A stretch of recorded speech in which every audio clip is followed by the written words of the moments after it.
My name is Doña, and I am a touring artist, an independent artist, an educator, and an activist coming out of San Francisco Bay Area. I'm here to perform for Lumberjack Days at Cal Poly Humboldt. Humboldt County,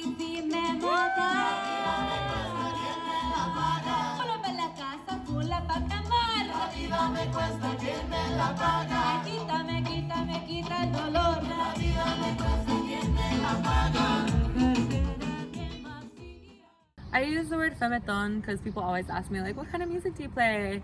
And it feels like challenging for me to delineate all of the different genres that I borrow from. But mostly it's just about kind of offering that feminist and the femme perspective in a lot of musics that have been extremely exclusive to men, right? And like they, in a lot of ways, the music that I grew up listening to, be it mariachi, reggaeton, hip-hop, a lot of it centered around like this very kind of chauvinist or machista like male perspective.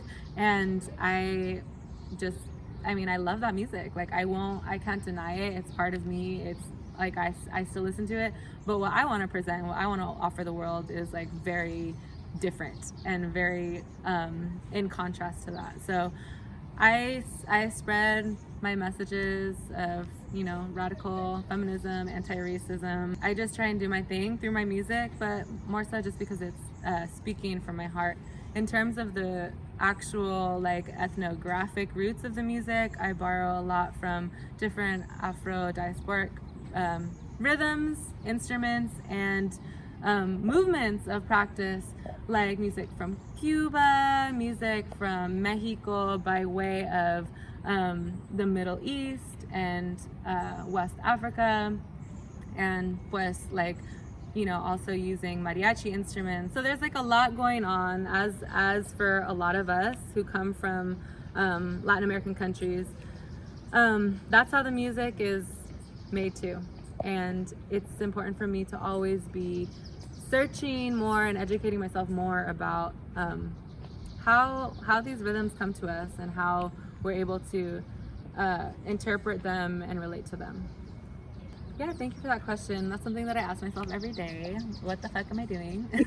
But no, I would say that I love playing music. I'm always going to play music. I don't know if it's going to be in the capacity of a solo artist because it can be quite draining and really involved. I would love like if somebody called me up and was like, hey, want to go on tour for my project? I'd be like, yeah, sure.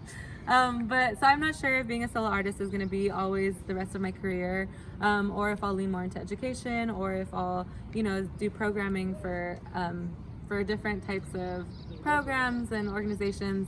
But definitely I'm going to continue to play music and share music with my friends and family and community, and also just try and continue to stay involved in education and in early childhood education.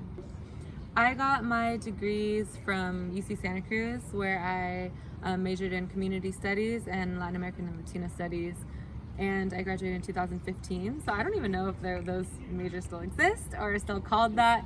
But yeah, that's where I studied and got my degrees from. And it was a very wonderful experience for the first couple of years. And then it felt very isolating, right? Like, I don't know how you all do, but being in like a primarily white ass town with a lot of like Messiah complex white dread figures kind of killed my soul in a lot of ways. So I graduated in 3 years, and I just made it my I made a lot of beautiful friends there, and I really made a community there. But I was like, I gotta get the fuck out. I haven't been back to Santa Cruz since I graduated, so that should tell you something. But I do hold that experience very close because it saved me, honestly. If I had been going to school in San Francisco, I don't know if I would have, I mean, I'll say that there I would have faced a lot of challenges and barriers to receiving my degrees and to staying focused and healthy. So I do appreciate Santa Cruz for what it offered me. Yeah, that's a really good idea. I mean, I think that like the cynic in me is like, don't fucking do it. I'm like, be very careful, or rather I would say like be very clear about your own boundaries and what you want to accomplish while you're engaging with an industry. I think that obviously in late stage capitalism where we're at, like with the internet and with everything, it's really impossible to kind of have any creative endeavor that you're not like capitalizing on, or that you're not told to like, now you gotta hustle, now you gotta make money off of that, which is different than a lot of traditional arts, you know, like people for a long time make music and art because it connects them to each other. So to have it be a career path can sometimes be a little bit damaging to your relationship with practice and with ceremony, but I think that my advice would just be very clear with yourself about what your boundaries are. I'm working on some new stuff that's really inspiring to me. I had like the toughest month of my entire life last month. It was like it broke me to pieces, and I kind of was able to realize that like, fuck the industry. What am I making music for if not for myself and for my fans and for my family and my people and my group? So with that liberation or feeling those lows, it kind of really did offer me a lot of clarity around how I wanted to approach the project and where I wanted to go from here. So I'm currently working, you guys are the first people I'm talking to about it, but I'm currently working on adapting the songs that I was going to release in an EP for a 16-person band. And we're gonna do all live renditions and live recordings of the upcoming songs. And so that's gonna be the next EP. So I just got the offer for Outside Lands a couple weeks ago, which is really exciting because this is like the biggest music festival in San Francisco, and I've always wanted to play it. So to get that offer felt very validating, and it did feel like without management, without a label, like without all of these things that people tell you need in order to succeed and get these offers, I was able to get that offer, and it was because of the people that support me, and it was because of my fans showing up, selling out all my shows, telling the promoters that they wanted me on the lineup. I think that it was a huge testament to people power and to just a validation of what I've been thinking, which is like, fuck the noise. Like, I got my supporters, I have the love, and I need to recognize and give back to where it's coming from instead of like feeding into this rat race that's not very healthy for anybody. I also teach blues and jazz music, so I hold both of those two parts of my life to equal value and equal measure of their importance in my life.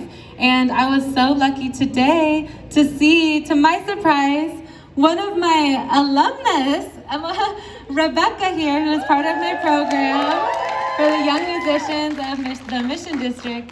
And so I wanted to invite them up here to the stage today to sing a song with me. And we have never sung this together, nor did we rehearse it. But fuck it, that's folk music. So, 1, 2, 3. Ay, que laureles tan verdes. ¡Ah! Que flores tan encendidas.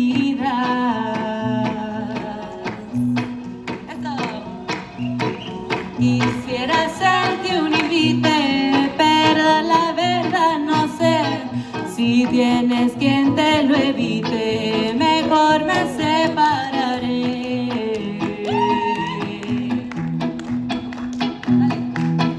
Por ahí va la despedida, que te escucha.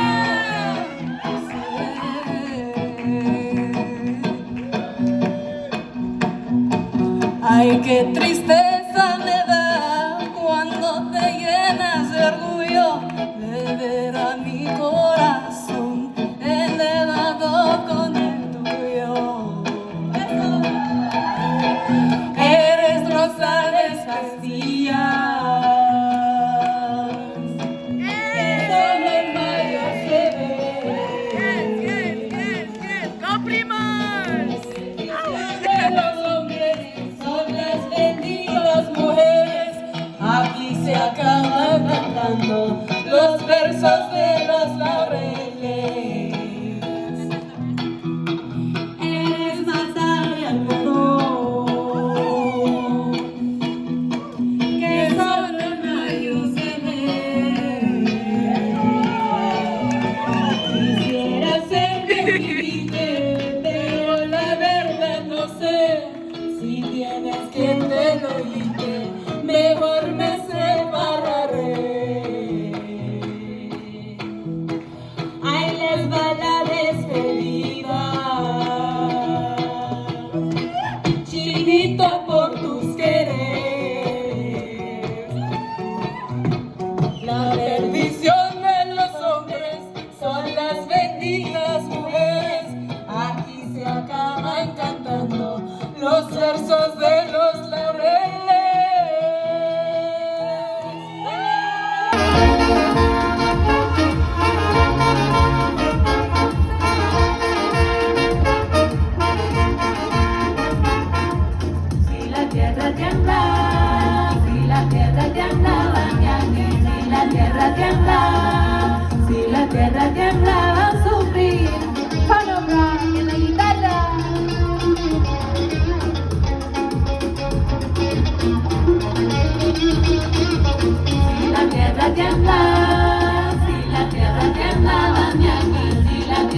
tiembla, si la tierra tiembla.